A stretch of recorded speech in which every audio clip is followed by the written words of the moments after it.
সকালে পালং পাতার শাক বানাবো। শাক খাইতেই চায় না আমি, আজকে বানাইয়া খাওয়াইয়া দেখাবো। কুচি কুচি করে কাটা হয়েছে, কুচি কুচি করে কাটা। এটার জন্য নিমু একটা বেগুন ছোট ছোট করে কাটতে রাখলাম, এটার আগে ভাজিয়ে নিমু। এটার জন্য নিলাম সাদা বেগুনটা ভাজার দিকে অল্প লবণ, লবণের উপর দিয়ে দিলাম হলুদ। এইবার কাটটা যা রাখলাম বেগুনগুলো দিয়ে দিতেছি।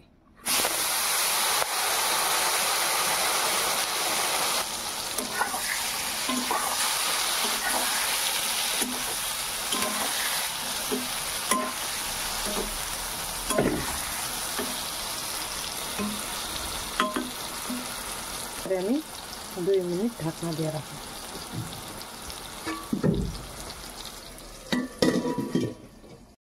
2 মিনিট হয়ে গেল, এবার এটা তুলি।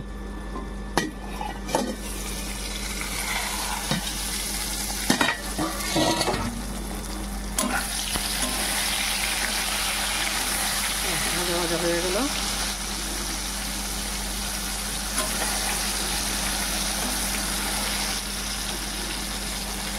এবার নামানো কলা, খুব সুন্দর একটা কালার আসছে।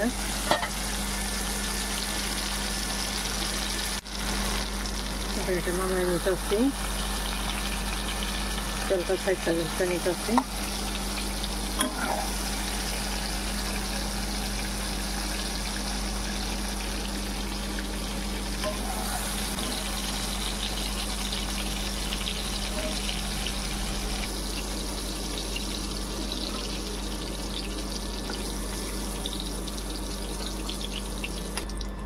এবার এই তেলটা ফেলাইতাম না, এটার মধ্যে একটু লাল তেল দিয়ে দিতেছি, এটার মধ্যেই হয়ে যাবে।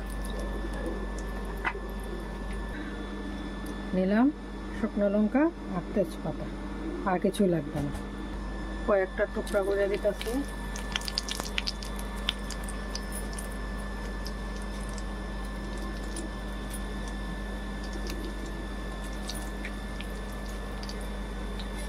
বাকিগুলো মাছটা দিতেছি। এটা একটু ভাজা ভাজা হয়ে আইলে, লাল লাল বাদামি কালার হয়ে আইলে পরে তেজপাতা দিয়ে দিন।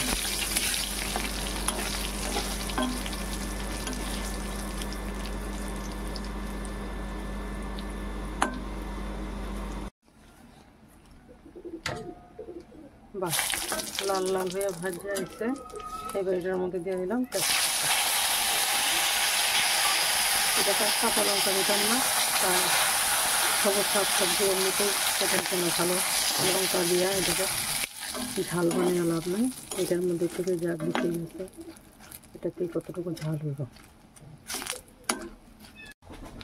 এবার দিলাম হলুদ, পরিমাণ মতো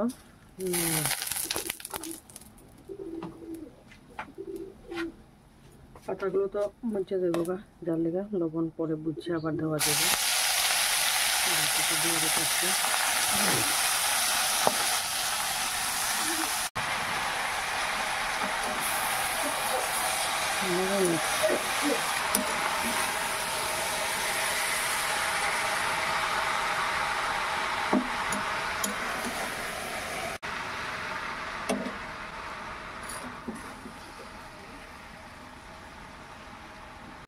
এবার এটা 5 মিনিটের জন্য ঢাকনা দিয়ে রাখলাম। এবার এটা ঢাকনাটা খুলে দিতেছি।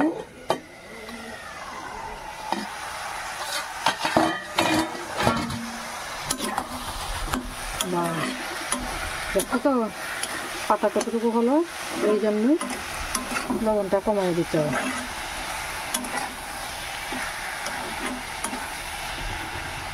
এবার এটার মধ্যে আগের ভাজা রাখা বেগুনগুলো দিয়ে দিন।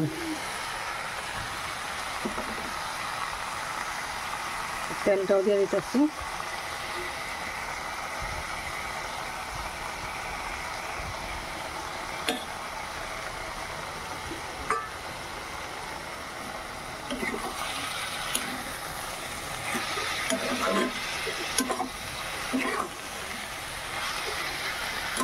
এবার একটু নেড়া চাইরা নামাই নিই একটু।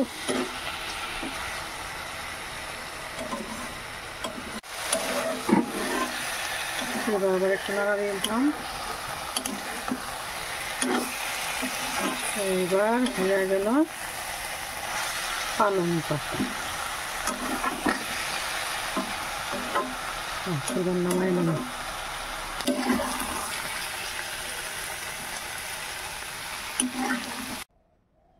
এইবার এটা গরম গরম ভাতের সঙ্গে বা রুটির সঙ্গে খাওয়ালাম।